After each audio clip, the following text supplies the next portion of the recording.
know. Like I said, I feel like I'm just scratching the surface of the things I want to accomplish. And, you know, I'm 22. I'm still figuring out life. I'm still figuring out where everything's going to go. And Caitlin Clark has just made a massive announcement about her career, one that's shaking up the entire sports world. Fans are stunned, teammates are reacting, and analysts are already rewriting the headlines. But the story behind this announcement isn't as simple as it seems, and I have every detail they don't want you to know.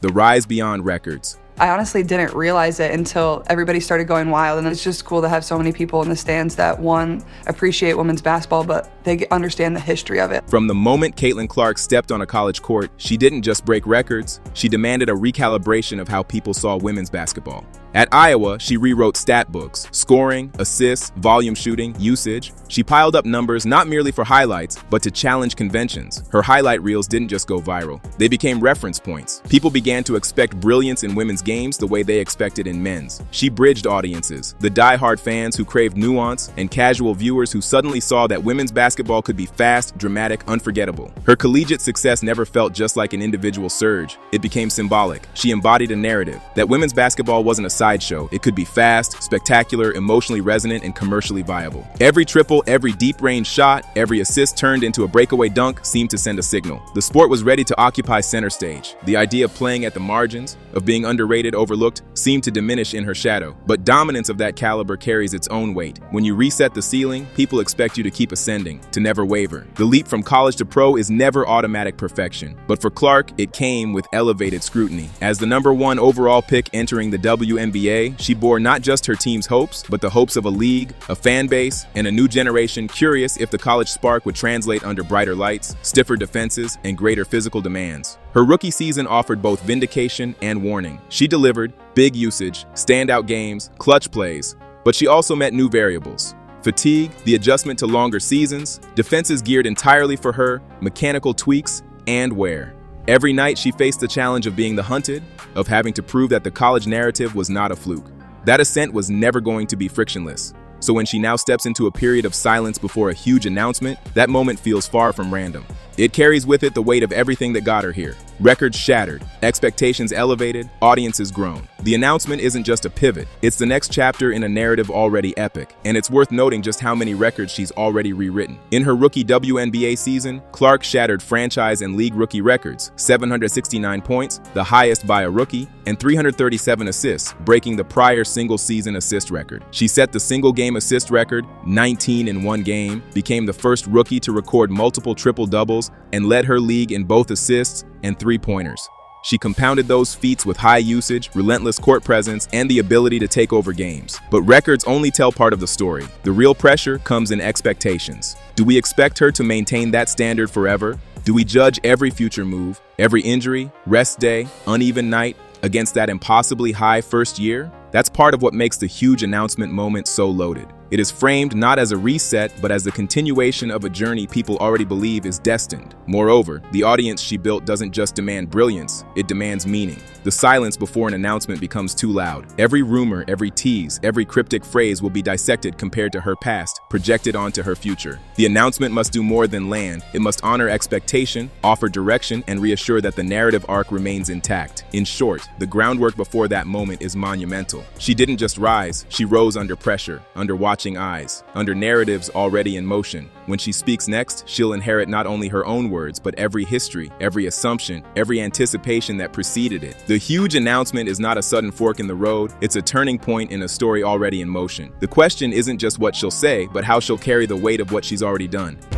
Well, Caitlin Clark could be breaking another record, this time with an endorsement deal. The Associated Press says Clark will soon be signing an 8-year, $28 million contract with Nike. In August 2025, everything shifted. Nike officially named Caitlin Clark its newest signature athlete, unveiling a bold new CC logo and signaling the start of a brand evolution she's long been building toward. This moment is not just a promotional win. It marks the entry of Clark into the rarefied space where athlete and brand become one. Her signature logo is elegant and symbolic, two interlocking C's with a smaller hidden C nestled between them. The design is meant to reflect outward strength and inward foundation, how her game is built as much on fundamentals, grit, and internal growth as it is on spectacle. Nike describes it as a visual metaphor for the player behind the legend. The rollout of the logo is already underway. A navy and yellow t-shirt bearing the emblem will hit Nike's North America storefront on September 1st. The rest of her logo apparel, hoodies, pants, premium streetwear is set for October 1st. These initial steps transform her image from athlete to brand canvas. But the centerpiece remains ahead, her signature shoe line, slated for 2026. That delay, that gap between expectation and release becomes a pressure cooker. Mocks, teasers, public comments from Nike leadership,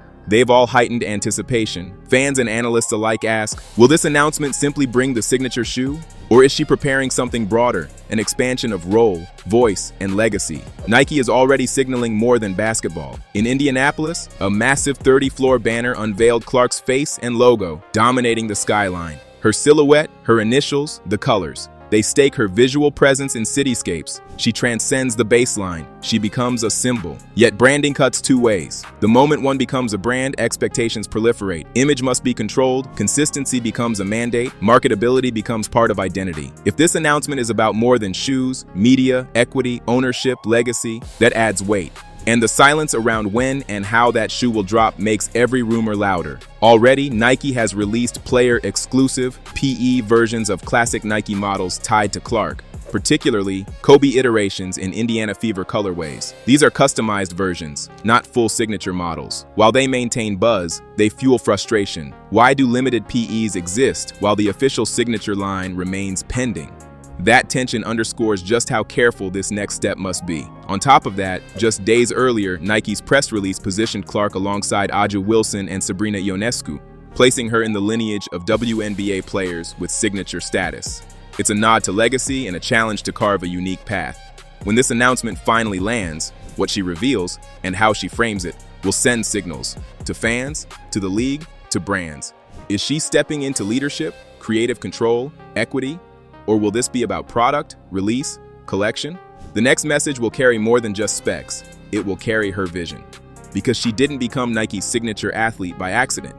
She's entering a phase where how she shows up off the court may matter as much as how she performs on it.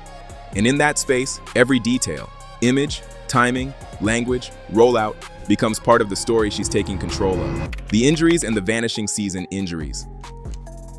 Breaking news into CBS Sports HQ, Caitlin Clark took to social media to announce that her season is over. They are the hidden antagonist in any athletic story. For Caitlin Clark, 2025 became a season not defined by triumphs or record-breaking stat lines, but by limitation. What was supposed to be a coronation year, the full arrival of the college phenom into WNBA superstardom, instead became a prolonged battle between ambition and anatomy. It began quietly, almost forgettably. A nagging left quad issue in early spring. Some discomfort brushed off as soreness, the kind that every athlete carries into every game. But then came the right groin strain, a sharper, more persistent reminder that the human body, no matter how conditioned, has boundaries. By mid-season, Clark was visibly laboring. Her trademark explosiveness dulled. Her pull-up jumper lacked its usual spring. Her cuts looked cautious. And though she continued to play through pain for a time, the writing was on the wall. Eventually, the announcement came, out for the rest of the season. A right groin strain, aggravated by earlier injuries, had become too serious to ignore. She'd logged just 13 regular season games. The same crowd that once cheered her every long-range three now watched her in street clothes on the bench, expression unreadable, frustration barely hidden. With her sidelined, the narrative began to shift. The focus was no longer just about her ceiling, how high she could soar, but her endurance. Could Clark's game survive the grind of a professional schedule? Could her body adapt to the longer season, the physical defenses, the pace of pro life? The conversation around her stopped being purely about potential and started being about sustainability. There were larger implications too. Her absence forced the Indiana Fever to evolve without her. What began as a team built around her shot creation and passing vision suddenly had to find other ways to win, and they did. Other players stepped up. The offense diversified. Momentum started to build in unexpected ways. In one sense, this strengthened the team, proving that the Fever were more than one star. But paradoxically, it also complicated the future. If they can compete without her, what happens when she returns? How does she fit back into a system that grew in her absence? For Clark, the question became more psychological than physical. Would she learn patience, the art of restraint that few competitors master? Would she gamble her long-term health for short-term redemption? Or would she accept that recovery is its own form of strength? Injury changes everything. It alters the rhythm of confidence, the cadence of preparation, the texture of identity. For Clark, who built her name on relentless motion, an injury forced stillness, and in that stillness comes confrontation, not with defenders, but with fear, with doubt, with the limits of human endurance. So when whispers circulate about her major announcement, the stakes go beyond career moves or endorsements. It's not just what she's doing next, but how she's choosing to move forward. On her terms, in her body, within her limits. In that context, ambition means something different. It's no longer about how high she can jump or how deep she can shoot, but how carefully she can build a legacy that lasts. The comeback, then, is not just about returning to form. It's about redefining it, because every athlete eventually meets the moment when the opponent isn't another player. It's time. It's pain. It's the body saying no. How Caitlin Clark responds to that will shape not only her next season, but her entire story. The drop in viewership and fan dependence. The biggest thing is, like, this is what I love to do. It's not who I am, and that's what's been so fun for myself and allowed me to play so well is I just go out there and be myself and have fun. One of the more dramatic consequences of Clark's absence has been how sharply the balance of expectation and dependence shifted for the league, broadcasters, and fans alike. When she played, her matchups were reliably magnets. Games with her in the mix routinely drew heightened attention, social buzz, and television edges. But the moment she went off the court, the cracks appeared. Some broadcasts saw viewer numbers drop significantly. In certain cases, ratings dipped as much as 40 to 50% when she was sidelined. The contrast was unmistakable. The Caitlin Clark effect was real, and by its absence, its power became even more visible. Still, the paradox is that, despite her absence, the WNBA managed to push forward. The league posted new viewership records in 2025 with audiences rising across multiple broadcast platforms, ESPN, ABC, others. This suggests that while Clark's presence remains a tremendous accelerant, the league is not irreversibly chained to one star. The infrastructure, the rising stars, the deeper storylines, they're sustaining momentum even in her gap. The metrics affirm that the WNBA can grow even in a season where its brightest name was missing for large stretches, yet the dual pressure remains. For fans, the void felt heavy. Many viewed each box score, each mention, each rumor with the longing that she might return. What used to be excitement became anticipation. The silence became a weight. And for the league and the networks, the concern is existential. How much of the momentum, the audience, the compulsion to watch hinged on one person? And now, can that momentum survive without her, or must it be rebuilt around something more resilient? Her announcement, whatever it is, must do more than fill a gap. It may be judged by its capacity to reaffirm that the league doesn't collapse without her, that her return is additive, not merely necessary. For viewers, every pause in her activity becomes amplified. Is she withdrawing, transforming, healing, redeploying her voice in other arenas? Every public appearance, every social media caption, even the lack of a post becomes a signal. In the backdrop of absence, small things carry cumulative weight. And when she finally speaks, whether to announce her return, a shift in role, or a new venture, that moment will be judged not just on what she says, but on how much confidence it restores. To fans, to the league, to sponsors, to media. Because in elite sport, presence is power, and absence is suspense.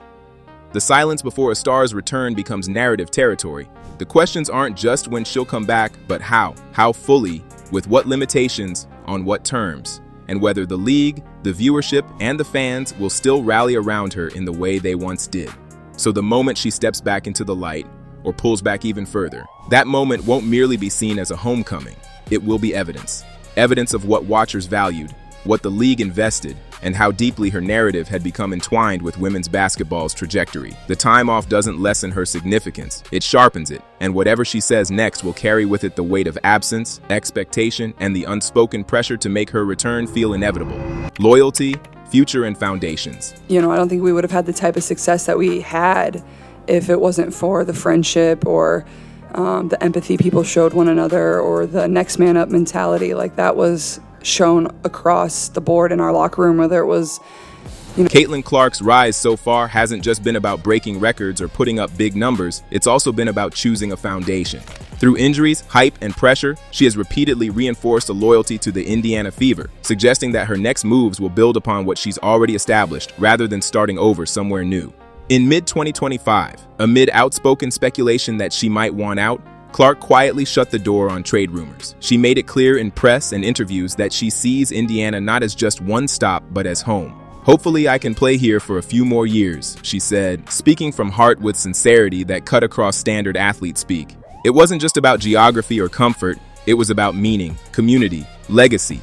Indiana has become more than just a team for Clark. It feels like a project, a story she wants to build. At the same time, her off-season and exit interviews point to where she's focused: health, growth, and preparation. After a season truncated by injuries, from groin strains to related setbacks, Clark emphasized that healing and conditioning are non-negotiables. She wants to return fully, not just to play, but to compete at her highest level with confidence in her body. That has meant shorter breaks, more rest, rehab, but also work. Refining mechanics, maintaining skill, staying connected mentally to the rhythm of high-stakes play, even while sidelined. Clark has also made clear that part of her long view involves international competition. USA basketball figures into her plans. Even while she takes time off to heal, she's not stepping away from being an impactful basketball figure.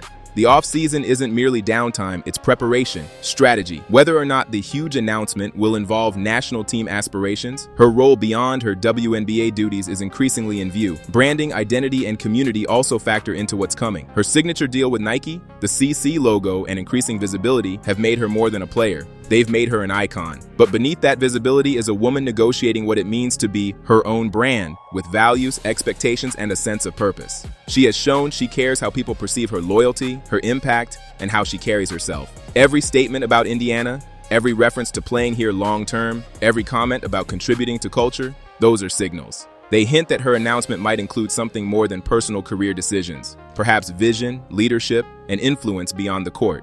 So when we imagine the huge announcement, it may not be just about contracts or teams or shoes. It may be about Clark drawing a line: this is the foundation I choose, this is how I build, this is what matters. Whether she speaks of legacy, new roles off court, longer-term plans with Indiana, or deeper involvement in USA basketball, those are possibilities consistent with what she's already signaling.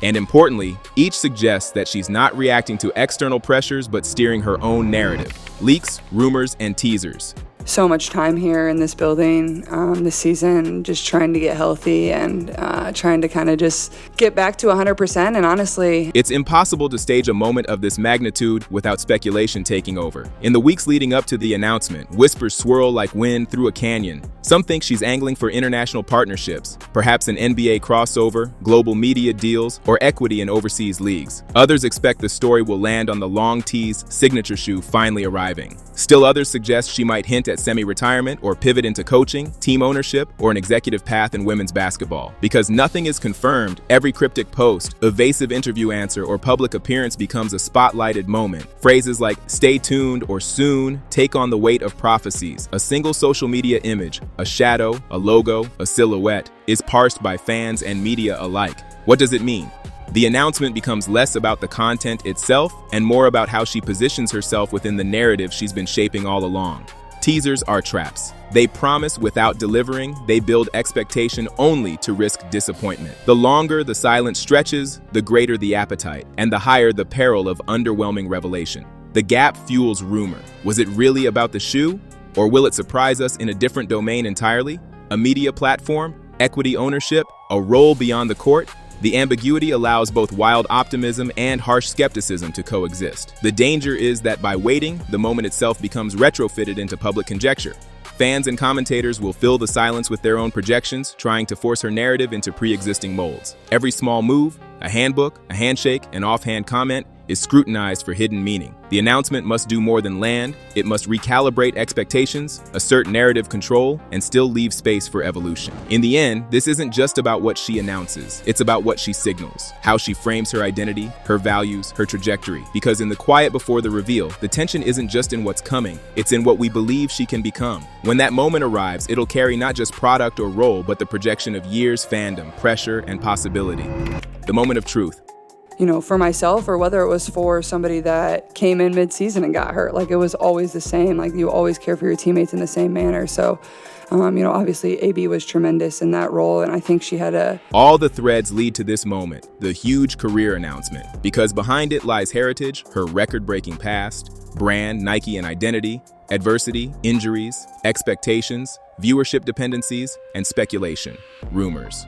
Whatever she reveals, a signature shoe, a new role, a shift in identity, it's a statement, who she is now and who she will become. The reveal won't just be about the content, it will be about framing. What she includes, what she leaves out, how she uses language, what ambition, boundaries, mission she signals. In those first minutes after the announcement, pundits, fans, rivals, and media will listen not just to what she does, but to what she believes about herself. If you're watching with me, pay attention to these silent signals. Does she emphasize health, longevity, expansion beyond playing, her relationship with fans, her agency and control over narrative? Because in many ways, that announcement is not the end of a chapter. It is the prologue to her next era. Before you go, remember, this announcement isn't the end. It's the start of a brand new era for Caitlin Clark. The questions, the reactions, the ripple effects, they're only just beginning. If you want to know what comes next, the real reasons, the hidden deals, the impact on her future, make sure you hit subscribe and turn on notifications. The story of Caitlin Clark's next move is only getting started.